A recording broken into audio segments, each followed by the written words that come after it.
like, I mean, there was a part of me that says, and I still kind of follow this mantra, like, who gets to do this? So that felt amazing. And then there was a ton, to use your word, a ton of validation. Of course, like, now I get it. Now I know why I went to a college I didn't like.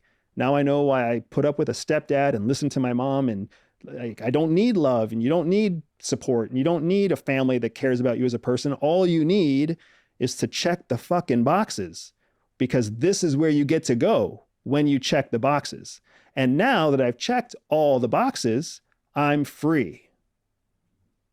Except it doesn't really work that way, because when you're hired because you check boxes, the boxes just change, but you still have to check the boxes.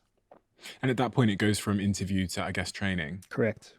During that whole interview process, you're not allowed to tell anyone, I'm guessing. Right. Even your family? Nope. So what do you tell your family that you've been up to during that period? So this is what's nice about their recruitment process. Remember, I told you earlier that I accepted as a child that there are times that you have to lie and there are secrets that you have to keep. This was just a secret I had to keep and a lie that I had to tell. So I told my family that I was looking at getting out of the Air Force. I didn't really know what I wanted to do. Maybe I'd go work for the government. And I was going to DC to do some government interviews. I was never close to my family. From the time I left for the Air Force Academy at 18, I mean, I went home maybe once a year.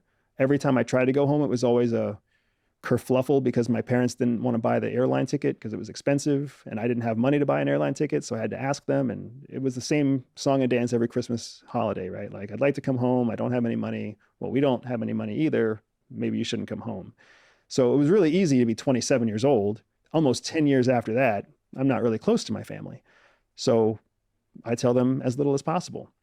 I had a girlfriend at the time. She was a great girlfriend, but she wasn't as great as being a CIA officer was going to be, right? I had friends at the time, but they weren't as cool as being a CIA officer would be, right? So it was really easy to just start just cutting off the branches of my social tree, because I was going to go do something awesome. I didn't need anybody else. Did the CIA tell you to disconnect from these people at all?